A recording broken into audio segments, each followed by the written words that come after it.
Wait, are you watching the first or the second one? That looks like the first. Wait, what? Yeah, that font looks. Oh, this Oh, this is the oh, remake. hold on. This No, no. one is I'm an idiot. I was watching the first one, and I was like, okay.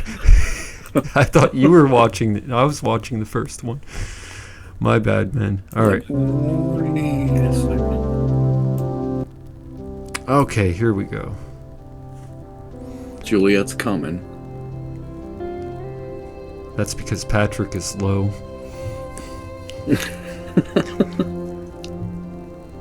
This shit is soft as fuck. They're playing that nylon string, dreamy instrumental music. It really sets up the tone in a way like that you think it's gonna be a Lifetime movie or something, but it's definitely not. But in a way, And the font too. The font is given off straight to TV yeah. or straight to VHS. A medieval movie. I like the font. It Yeah, also, yeah. the combination of these elements reminds me of something Lynchian in terms of David Lynch. Wait, that was a Lifetime movie. Yeah, yeah. There's that fucking her crush. She's romanticizing this idea of some guy. I wouldn't mind being that guy. I need some lady out there dreaming about. Well, never mind. It's things.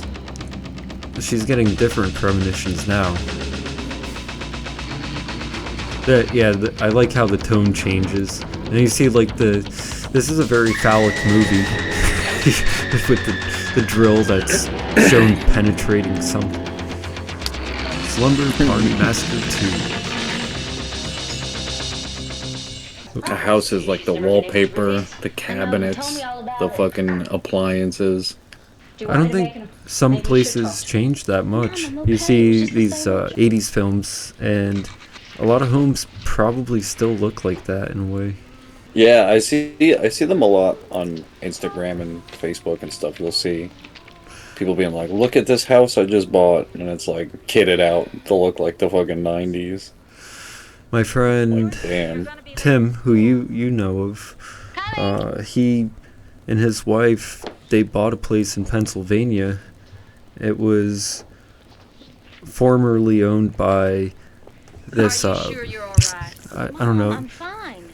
I forget what he was saying, but he sent me pictures of the house, and it looks like a relic of the past. It looks like it was untouched from the 80s, so that's why I'm thinking, we have these modern day shows like Stranger Things that want to reinvent the 80s, but for a lot of people out there, they still are pretty much in touch with that. Like my friend Tim, he moved into a home, and that house, everything in it still is, it's a time capsule. It's like, I remember seeing this part where they're singing in the car, and it made me uncomfortable at first, but then it kind of grows on you because there's some sincerity to it. A lot of movies try to recreate scenes like this. You know what I mean? And Yes. they always overdo it. Like you're saying with Stranger Things, you can't really take the mannerisms out of people. Like no matter how good an actor you are, you're not gonna be able to like. They move and they're interacting with each other in a specific way that you can't recreate it. Damn, that guy has big teeth. That guy is rolling. That's a good point though about the mannerisms. She has big teeth too. Her upper teeth are large. It might just be a white people thing. I'm telling you, man, I'm down here in South Florida. I see more Latinos, Hispanics of the sort, and their lips tend to be fuller, and then it conceals their teeth when you have full lips. But Caucasian people tend to have thinner lips, and it makes their teeth look bigger, if that makes sense. It's a fucking weird observation. Another music scene already. Yeah, it does. This reinforces their car karaoke because it's appropriate for their mannerisms. They're in a band, so of course they'll take any opportunity to be musical. Because you noticed earlier there's a shot that showed a guitar in her bedroom, and then it makes you think, is that just there? Is it her brother's? Is it for decoration? Does she actually play? Yeah, well, look, they're a tight little group. That's kind of hot, you know, like you don't see an all-girl band like this. It's pure fucking idealism. Yeah, that's like, when I heard of War Paint, this is just 4 chicks. Like, this is some cool stuff. And of course, there's just one it's guy. Like their first couple albums. Who? That band? I was just saying, their first couple albums. Yeah, War Paint. Their first couple albums were like really rock and roll, and they like the same thing with like Tame Impala. Their first like 2 albums were really like rock and roll, and then they started going electronic like really heavily. Mm-hmm. I didn't know you were coming over. The first Tame Impala, Inner Speaker, right? Yeah, Inner Speaker. Sure. Perrier, please. So good. It's interesting because I remember when that first came out, and I was really vibing to that shit, man. I was dating this girl at the time, and I put her on it, and I was like, this is it right here, you know. And then we're talking 15 years later. I'm at my job, and I work with Gen X, Gen Z kids. Still kids to me, you know, because there's that generational gap. And there's one kid there, he's like 19, 20, and he's like, oh yeah, I know Tame Impala. And I was like, what do you think of their first album? He's like, that's not really the one that I like.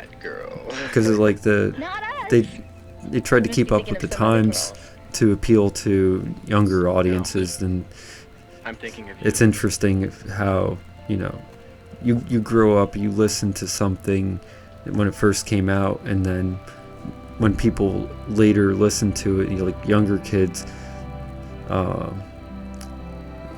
it's a little bit alienating because you'd want for them to say, like, I would have liked for him to say, yeah, like that album was awesome too, but he just kind of shrugged it off, and I was like, damn, now I feel old. Like, you know, they're gonna have that time where they're like, oh, I'm tired of all the rest of these albums, I'm gonna go listen to this one again, and then they're gonna have that realization of why it's so good. Yeah, that definitely could happen too. I know that happens to me a lot. Another male gaze shot. I have a lot of male gaze shots. That's when more specifically, the camera is panned down just low enough to really accentuate like the female bottom. Because you'll notice actually that films that are feminist films will cut the shot of the female from behind just above her waistline so it doesn't show her ass. It's like, that's kind of like, I don't know, it's dehumanizing to me in like a way. Mr. Barrington. So like, I'm gonna remove this because, you know, it's inherently sexual. It's hot out there this time of year. Yeah, you could look at it both ways though. And it's just like, it's not. Because it depends on the subject matter. In this case, we know going into this film, Slumber Party Massacre II, that it's built into the premise that at some point you're gonna end up seeing like these girls get kind of wild. So you don't want to see your sister? And back then, when they were making these films, they were appealing more towards the male fantasy in a sense. But ironically, this film was directed by a feminist, I believe. I remember reading that. And even though she was a feminist, she was like a lesbian or something. She wanted to ironically still like film it in a way that a man would be behind the camera.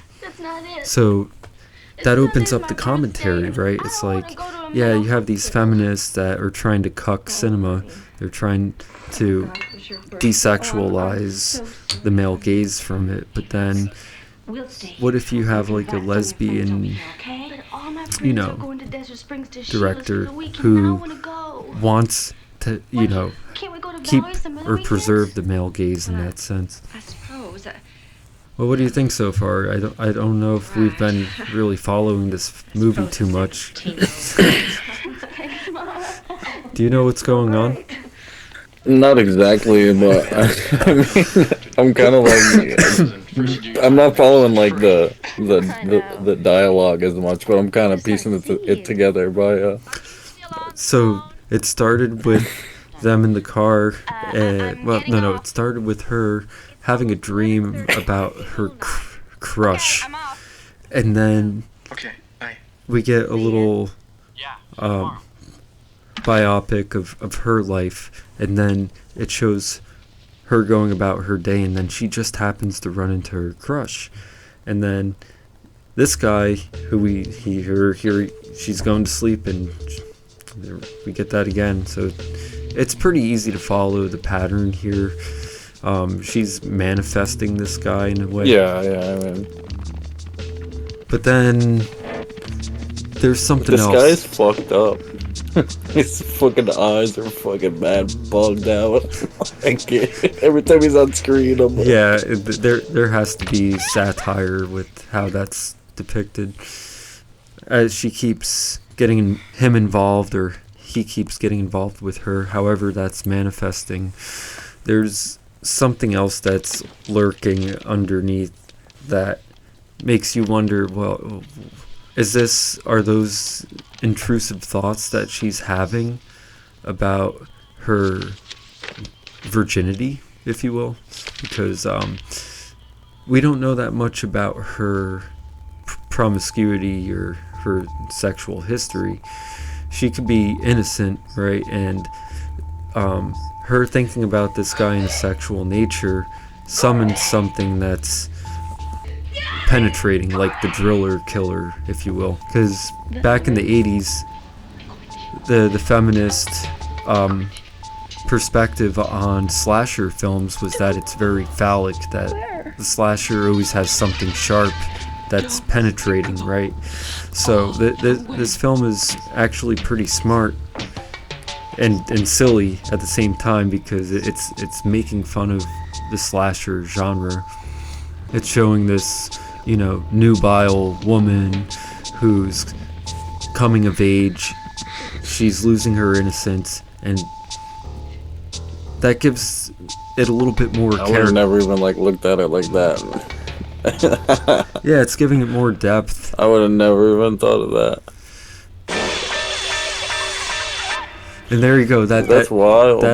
That proves the point where it starts to get, you know, wacky like that. It's doing it intentionally to show, like, yeah, these women are afraid of sex. They don't want to get penetrated, but they also want to dream about it. Be a woman and, you know, have a boyfriend and all of that. And so what I find fascinating, what I was trying to say, is that it adds depth to in a really wacky way. Like this is not supposed to be super serious, but it also has to introduce these ideas somehow that women, you know, coming of age, have insecurities and fears about being the object of, you know, how do I say it without being crude? Being the object of the thing that's getting penetrated. So naturally that lends itself to the whole genre, this slasher genre, being like about the reorienting it to the female subjectivity of being innocent and the fear of getting slashed, if that makes sense. Getting slashed. Getting slashed in the gash. Oh, getting the gash reopened. What? Well, I guess there's something to be said of all of that. On the other hand, the whole thing with the slasher films of the 80s, it was also supposed to be a morality tale about promiscuity. I need to take another shot of this whiskey. Because you would find in the classic Jason films, Friday the 13th. Okay, Friday the 13th is pretty much the best example, because if you go back and watch the first Friday the 13th, anytime there's going to be like the teens doing something sexual, here's Jason, he comes and he ruins it. Like, fucking cockblock, man. And so actually it's combining that intrusion, that there's her fear of having sexual intercourse, but then it's also going to borrow that cliche of the commentary on, it being a morality tale of teens not to be promiscuous. It's always like the virgin survives. There's always like two virgins, and then one of them has sex during the movie, and they die. What are you thinking of? It's just I mean, I couldn't name one off the top of my head, but I've seen it tons of times. Two virgins who end up dying? No, like, it'll be like a group of friends, and like two of them will be virgins, and then one of them will lose their virginity during the movie, and then the one that did will die, and then the virgin will be like the only one that survives. I got you. Whew. Now that you mention it, there was something of that sort. I just can't recall it. Like, it's referenced in Cabin in the Woods. It's like, it's always like the person that has sex in the movie is like dying no matter what, and then the person that is like not gonna have sex ever. Oh, okay. Yeah, okay. In regards to that trope, that is one of them, right? The one where the virgin is the one who survives in it. It's reinforcing again that film commentary. That would be a funny movie where like a blow-up doll is the killer. Shit! My brother's been up here. It just like pops around the corner like that. Oh, Sheila, your brother. I think you can find that on that website you're using. Oh, did they hurt you? Probably. That's like that Desert Heat 2. Sheila's family is so weird. I just thought of a movie you'd probably like also that could be worth checking out. Some people have wine. The Winnie the Pooh horror movies. Do you know about that? I saw the first one like when it first came out. I think I watched the second one too, but the first one when I watched it, it was like recorded on a camcorder and fucking pitch black. I don't think I saw the first one, or maybe you got a bad rip of it or something. Yeah, it was definitely a bad rip. There's like Blood and Honey is the first one, and then the second one is Piglet, I think, unless Piglet's the third one, and that's the second one. I saw the first one, but I paid $3 to $5 off Amazon to rent it. Oh. Yeah, we've had that conversation. I'm like, yeah, I'll pay $5 if it means I can just watch a good quality. Yeah, it's usually like not terrible quality. Only like when stuff first comes out will you get the really bad quality stuff. Or like TV shows, there's lots of room for error with each episode. The subtitles might be fucked up, not play right, but most of the time it's watchable. I see. That makes sense. That goes back to people who would go into the movie theater. You know what I was saying? Like the people that would actually go into the movie theater with the camcorder and record the movie that way. And yeah, okay, you could see the movie before it came out, but you'd be watching some dude who was sitting in a movie theater holding a camcorder. Yeah, yeah, exactly. It's like the trade-off, and like I was saying before, it aggregates all of like everything. That's stuff you won't find on streaming service. I will tell you this: the first time I watched this movie, I was gooning like a motherfucker. Now I'm watching it with a guy. It's like I can't really goon. It's like, yeah, this is great. They're doing what I thought they would end up doing. Yeah, this is exactly what you expect from a sleepover. But I really do respect the filmmaker, the director, because she was able to, if I'm remembering correctly, satisfy both spectrums, right? It's a movie for men and women. I guess lesbian women. It's a movie for men and lesbian women. Yeah. There we go.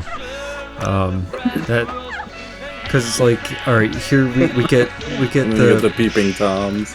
We get the guys peeping in on it, and it's like that's what the guys want to see. But what does the lesbian want to see in this film? And maybe the same thing that the guy wants to see. It makes perfect fucking sense. You know, this reminded me of something interesting when I was probably 8 or 9. During the summer, you know how the Russian people would come up and they'd stay in those bungalow colonies? They would do that over by my place in Kanyanga. During the summer, Oh yeah. I'd be like 8 or 9. Let's see. Yeah, go back to like 1998, 1999. Every day during the summer, I'd wake up 8:30 in the morning. I'd wake up pretty early and I'd go ride my bike down Lake Street, where the bungalow colonies were. And during the summer, the Russian people would come up, and I'd get up early because I'd see if any of the other kids were up early too. Some of them would want to go fishing or whatever. They just want to ride bikes around because, dude, I'm telling you, that little area was so idyllic. That was such a good childhood experience. You know, people have to watch movies on Netflix to get kind of an impression of that. But anyway, I'd be riding my bike down Lake Street early in the morning, and then even when I was 8 or 9, I knew like, hey, there's this one girl who I had a crush on. And as I was riding my bike down Lake Street, I would be like looking to see, you know, and as I'm riding my bike, mind you know, I'd look up at her window and I'd be like, wouldn't it be crazy if I saw her like through the window as I'm riding my bike? And then even back then I had the thought like, damn, I wish like one of these times I could be riding my bike by her window and she's like standing there like getting dressed and I see her, you know, naked or something. And so that those things are born out of just the Curiosity. that curiosity. And so I mentioned that for the sake of just like, you know, this film I think has a certain relevance to, you know, queer film theory and just coming of age. And I work with a few people at my job, these guys who identify differently. They're gay or bisexual, and we talk about our childhood sometimes, and I'm like, you know, at what age were you curious about what you like?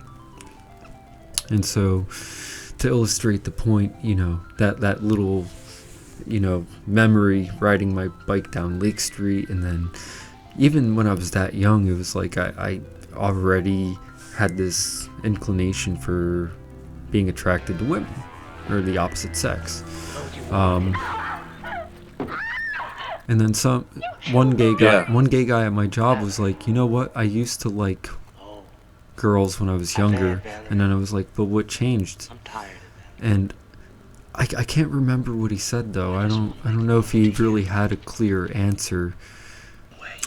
But on the other hand, okay, what is it that make women lesbians, right? So like, if we're not making the focus here about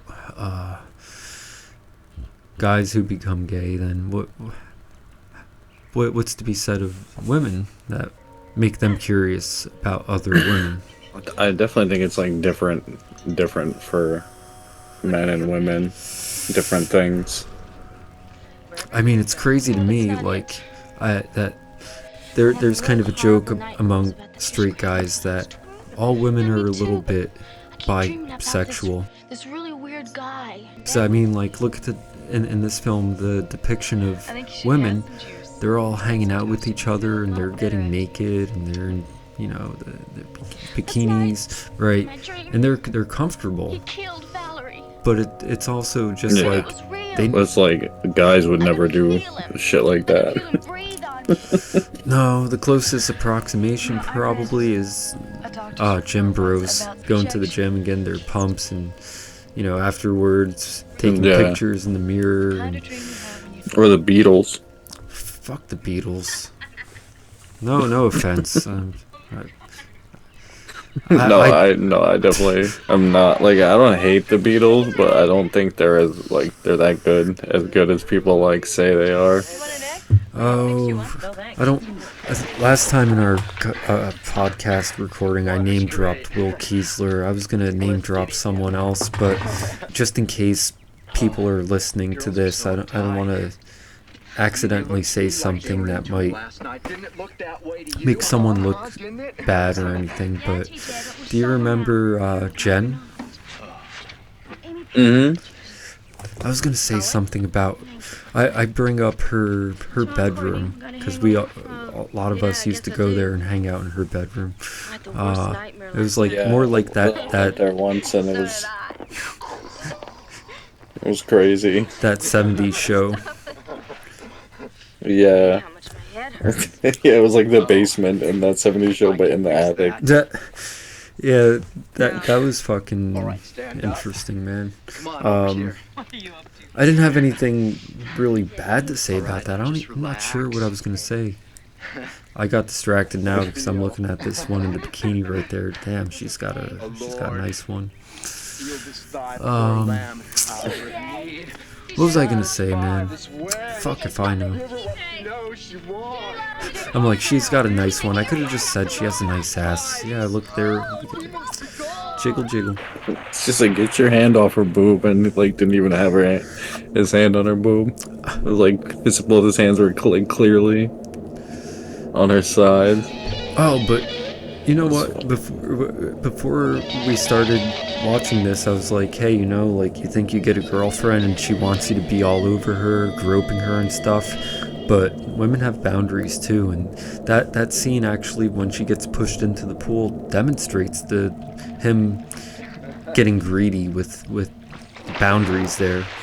And a lot of guys, a lot of straight guys, they're so, their appetite to be with the opposite sex is so strong that they don't realize that they're violating these boundaries. They just think like, okay, finally I get to have this in my hands, right? And they go a little too far. Sorry about that. Sorry if I'm I saw something about somebody getting pushed in the pool and becoming. It was like a reel on TikTok or something, and it was like they were like paralyzed for life after someone pushed them in the pool, and I was like, what the fuck? what, the shallow end? Damn, look at that. Fuck this. I don't know what happened. I mean, my face is turning into one big pimple. Really embarrassing. I'm trying not to be a Her gooner. face kind of looks like the baby from the dinosaur show. Oh, yeah. I'm the baby. Sorry. What does he fucking say? Deal with it. Not the mama. He's like, not the mama. Yeah. The guys are so Oh, And then man. he hits the dad with the frying pan.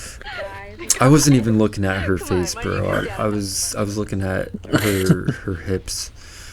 Wow. Damn. I went this long without gooning. I have good memories of the dinosaur show. That came out in 1994. and one of my neighbors, she had a son who was 6 years older than me. So by the time I was going into kindergarten, he was already going into middle school. But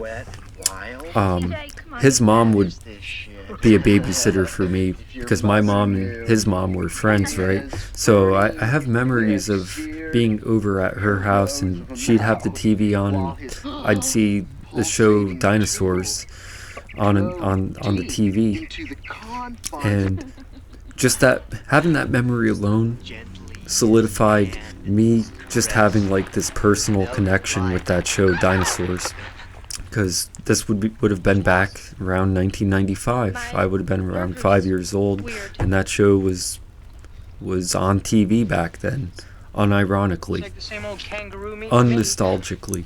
Way too much ketchup. Here's a chicken sandwich. Right. Oh, so I think like my introduction to that show was like the same.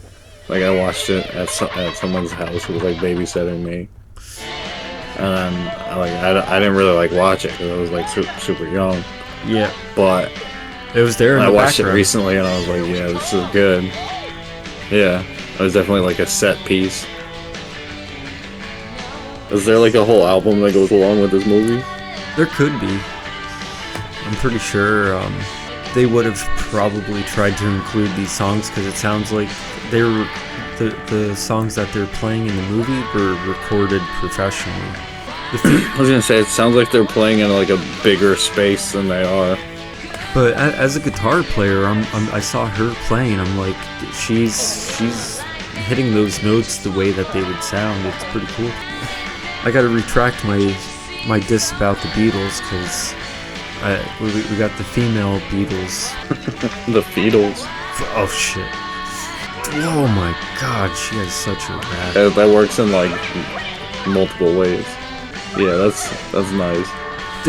There's really not going to be many scenarios where this totally plays out. You're not going to... How lucky you would have to be to be like just these two guys that... Right. You have such a good female Beatles. They're like so and- nonchalant about it too. They're just like, yeah, we're enjoying the show. You in the mood yet? Chilling.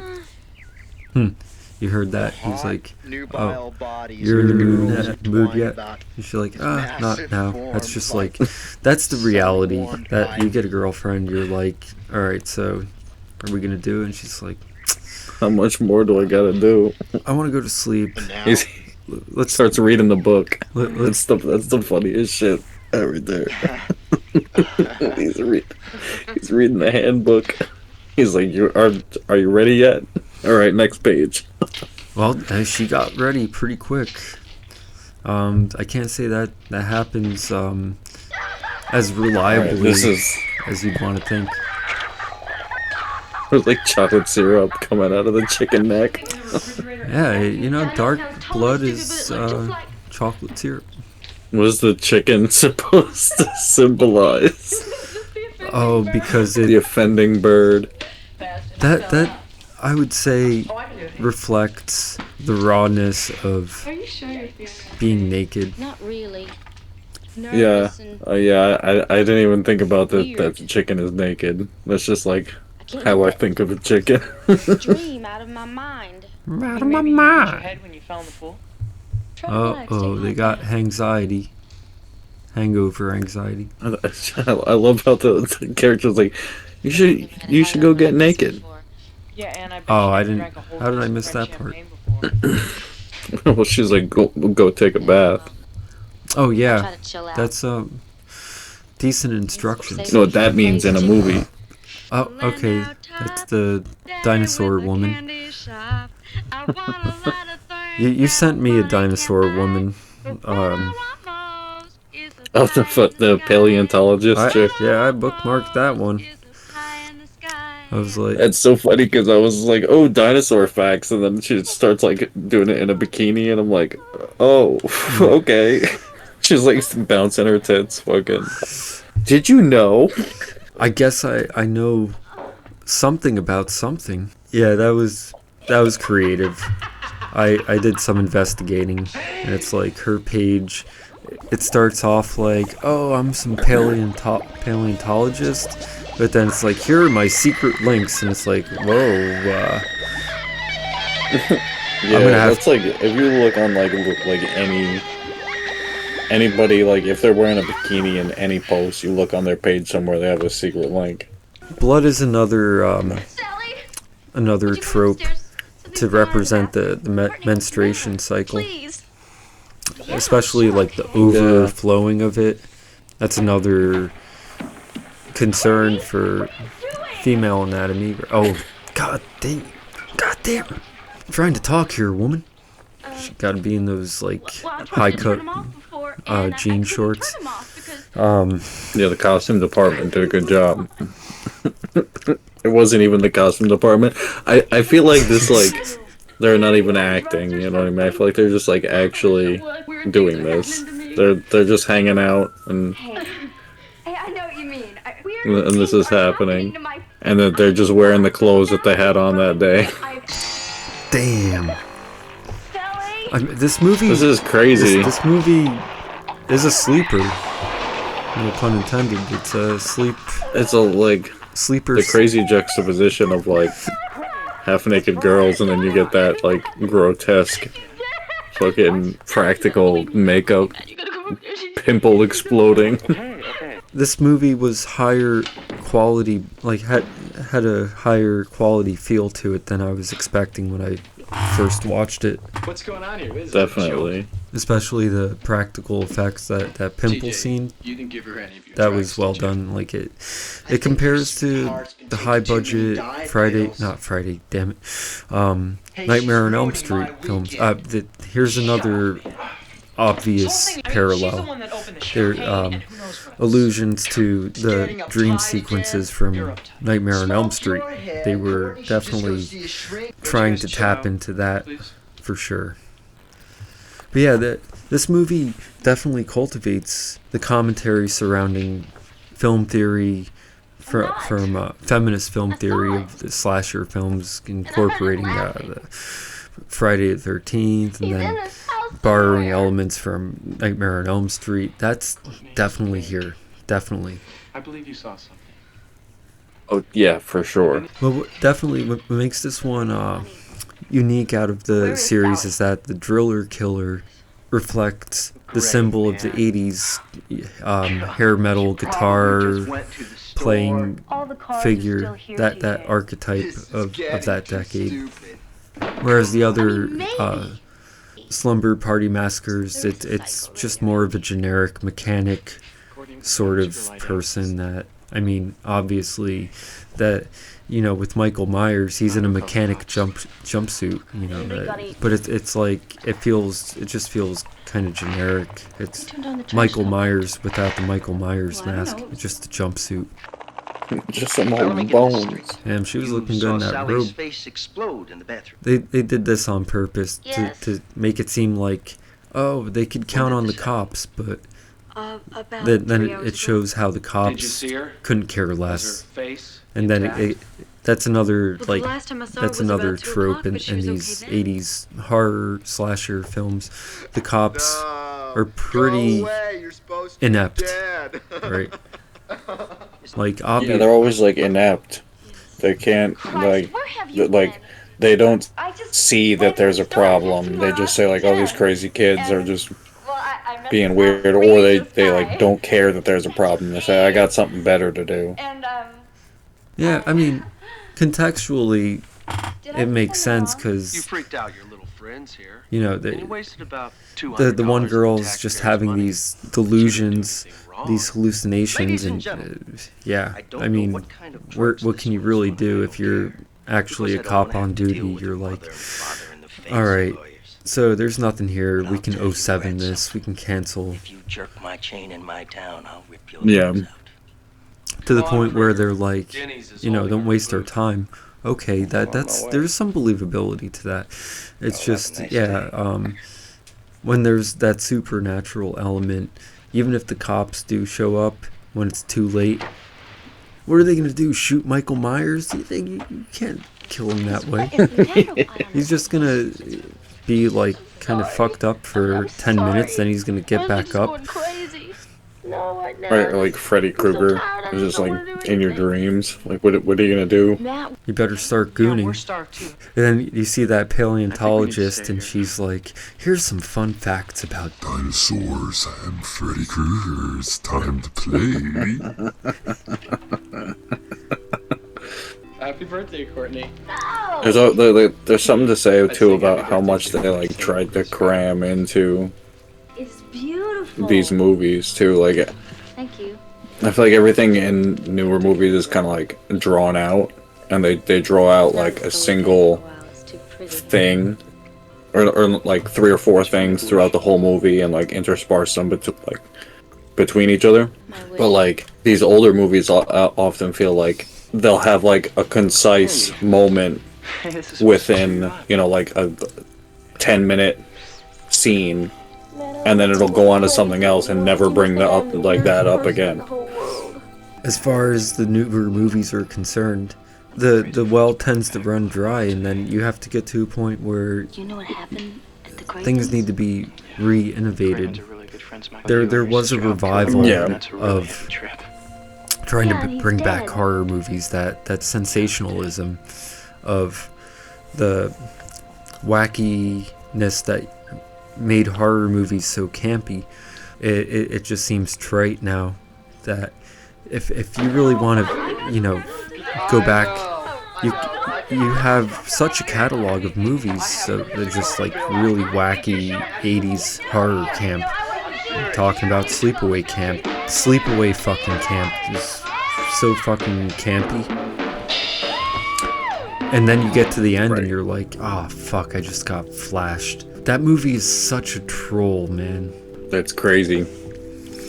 Now I know it's been kind of hard to really get in tune with this movie tonight here. You know,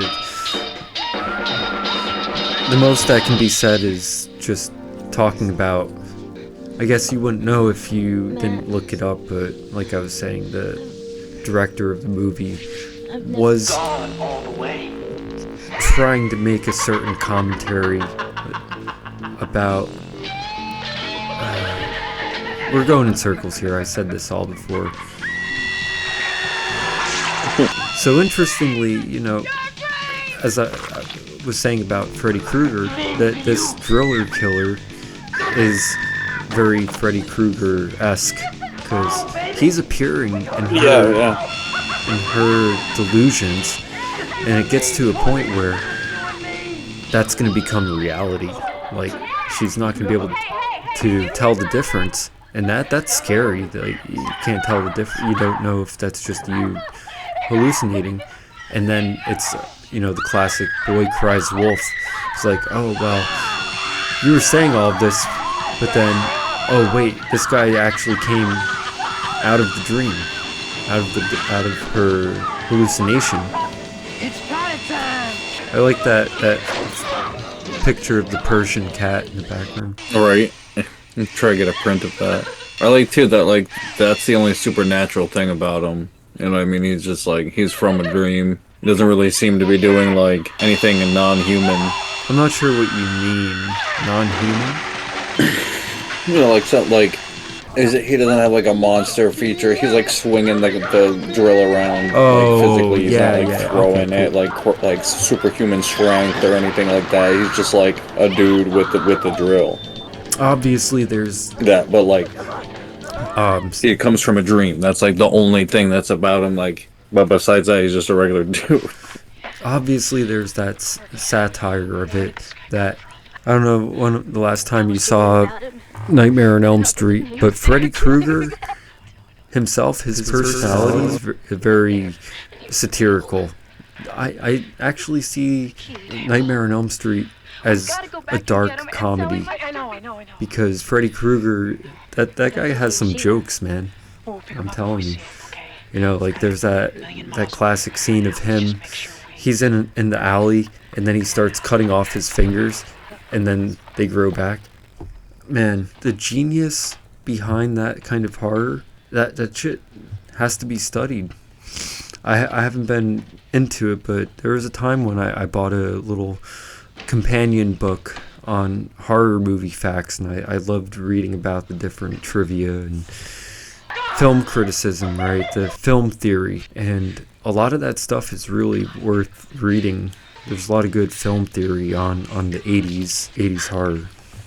I'm gonna have to brush up on it. I'm not very qualified tonight to be speaking of it, but enough has been said though.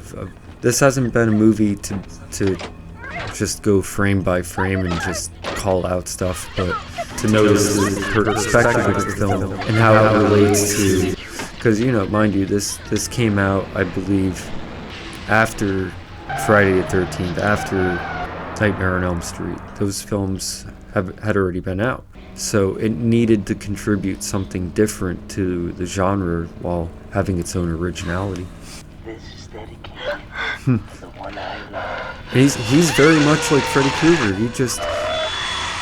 He appears out of nowhere, like there's no logic to it. It's like dream logic. And his sense of humor is definitely borrowing from Freddy Krueger. Yeah. It reminds me of, I watched recently Jeepers Creepers. The first one? Yeah. I hadn't seen it before, and I watched it, and I was like... I like the first one Weirdo. more. The second one had too many homoerotic things going on. Yeah, I don't know if I watched the second one. I don't think so. I believe it's the second one. The second one is known for having like a subtext of homoeroticism. Like Desert Heat. Oh man. Which one? Claude Van Damme or the the XXX spin? That was too funny. I don't even know what I searched up to find that to begin with. It was like I searched VHS, I think, and then that came up. This is a fairly short film too. I guess the runtime's probably around 88 to 90 minutes, hour and 15 minutes long, including the credits, opening scene. You know what's been irking me actually about a lot of movies I'm sampling? You fire up the movie and it's like 5 minutes of the opening credits. You want to watch the movie, but then you have to read like, oh, this is the person who did this, this is the person who did that. And it's like, can you just save that for the credits? I want to watch the movie already. And it's like overlaid. I mean, this movie had it too. If I'm watching a movie by myself, I actually skip that shit. I'll be like, alright, they're done introducing people that were responsible for the creation of this film. Cool, but I want to see more movies that just... They're right into it. It's alright if it's gonna be... Like that's most of the time that I'll like stop paying attention to what's happening and miss whatever they're putting in there, and then probably miss like a minute or two when things actually do start happening. Yeah, the movies that can just get it done with quick are gonna be held in a better esteem, in my opinion, because just for what kind of film criticism, for what it's worth, it's too slow, man. Like, you got the goods, show us the goods. I don't want to be reading about the people. If I like the movie so much, I'll see that in the credits, okay? But that's the tradition, that's the format. All I have to say is, if you could shorten that and you could just include like the main people that need to be mentioned, because hey, a lot of money went into this film. Like, we gotta hold these people up to a high regard and have their name overlaid in the very fucking beginning. Okay, it's telling me about people that were, no offense, secondary, or even further than secondary. It's like the key grip. Okay, that's cool. You're standing there with the microphone, but you could be put in the credits, man. I'm sorry. I want to see the movie already. Yeah. I was reading something about this guy, the maniac driller killer guitarist. He is actually a musician. He's legitimately a musician. And I think his music is put into the film to promote him, because at the time he was actually an aspiring musician. He was trying to become something, but he was also a trust fund baby. So make of that what you will. I kid you not. They're like, I'm Just throw in the random extra fact too. And also, bonus fact, he's a trust fund baby. yeah, they were like, hey kid, you got talent, you're good, your music's cool and all, but it's gonna be hard for you to rival Chris Isaac, so we'll pay for you to be featured in this film. And his parents were cool for that. Like, that's a cool way to like get your little Hall of Fame moment. He never took off like Chris Isaac, but he got to be the fucking villain in this movie, and this is a really good movie. Gooning aside. It's kind of like that guy that does the piano, the like ragtime pianos, 1800s. That like just keeps dropping N-words. The fuck you talking about? You gotta check him out. You gotta check out Ragtime Rev. Are you talking about Blazing Saddles? He like records covers of songs from the 1800s. Oh, okay. But it's using words that are against TOS. Terms of service. That agreement? Yeah. The things you can't say without getting demonetized. Cancelled. You know about Richard Cheese? Yeah, oh yeah. He did the lounge jazz covers, Enter Sandman, Chop Suey. Yeah, he's done a bunch of them. He's done like some really like filthy stuff. Dick Cheese, Richard Cheese. Always makes me think of Rich A. He always used to be like, you can't say cheese, you have to say ches. I don't like cheese. I don't like the word cheese, you have to say ches. Richie. That's Richie. South Park. It's Richie. It looks like him too. It looks like that's Richie's alter ego. When was the last time you spoke to him? Oh my god, I don't even know. Last time I saw him, I think it was like I had him come and wash dishes at the fucking restaurant. I mean, like, wanted him like just leave. I was like, what the fuck, man? Oh shit! Wasn't that with Tim too? I was talking to Tim and I was saying to him how I was in touch with you a lot more lately, and I was like, you worked at. No, I was trying to think of the name of the restaurant you worked at. And I was like, what is it called? Friends or Flanagan's? And he was like, no, it was Friends. Because we have a place down here in South Florida called Flanagan's, which could be like the cultural equivalent to Smallwood Friends, a little pub kind of place. Anyway, Tim was saying he was working at Friends briefly, and then one day they expected way too much from him, and he was just like, nah, I can't fucking do all those dishes, and then he left. So I don't know, but you remember working with Tim? Maybe one time. That's usually how it goes, though, especially in that position. They're just like, be like, oh, well, do this, and do this, and do this. That's like, wait, you're asking me way too much. Hey, do you remember the wet noodle? Yeah. I was a dishwasher there. You worked there with Gus, right? What happened? You worked there when Gus was working there. Yeah. Gus was... Was it before? Gus was more locked in with those people than I was. When I was there, I think I just saw myself doing something better, and I didn't really want to settle for, having to work that kind of job where... Hey, back then, we were getting paid probably like $7 or $8 an hour, dude. Washing dishes, I'm like, nah, man, like less than $8 an hour. Okay, I think it was around that. That can't be the rest of my life. I can't be working this hard, getting paid this little. And so one day I was just like, hell no. Nah, man, I'm gonna get my GED. I'm gonna go to college. I'm gonna see like if I can do something better for myself. That's when I dipped from there.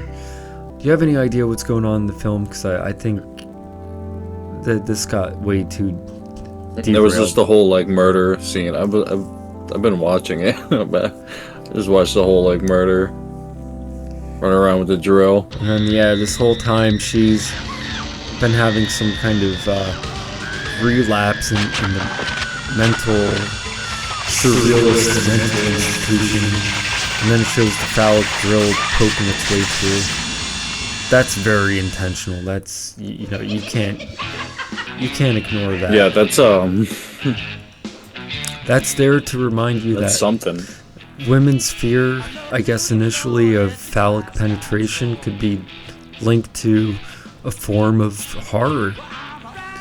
And so that opens up the question, right? Does she ever get penetrated? Does she ever really, get with the guy and lose her innocence? Or still coming after her? Or does the fascination and phobia of her attraction towards the opposite sex cause her to go insane? But it's also an exaggeration, It's like, this is what I take away from the film. Women are going to be crazy. Like, if we're talking about cis heterosexual women are always going to be a little bit crazy because they're conflicted about wanting their own autonomy. They want to have the presence of a man, but also the presence of a man is kind of annoying because you have some dude around. Put yourself into the shoes of a woman. You get a boyfriend, it's like, yeah, this is cool, like, I want a boyfriend, great.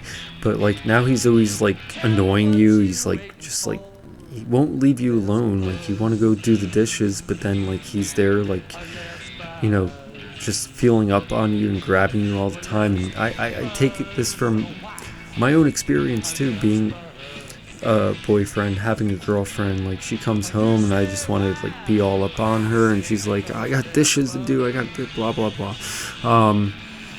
And so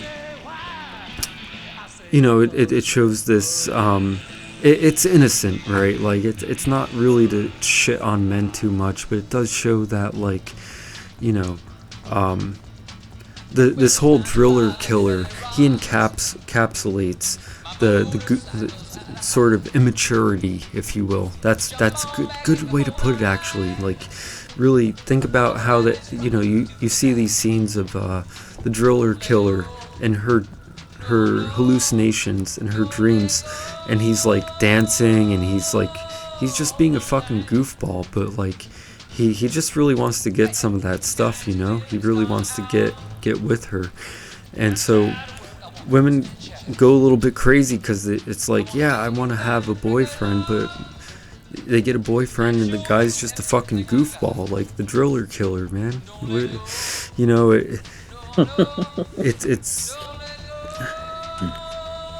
It's hard to describe, but I get it. I feel like I understand it.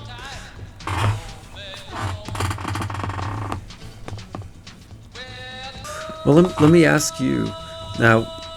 What do you think back to when you've had a girlfriend? Do you think you were annoying? Do you think like you were just being immature, and it's just like 100%? You're like all over her, and you're like, yeah, she thinks about that too, but she has better impulse control. A lot of these, the two guys in this film have terrible impulse control. They're constantly like going up and like groping and stuff, and that's so relatable. Like I was that guy. Like I know what it's like to be the annoying boyfriend. Sorry, my bad. I've been rambling a lot here.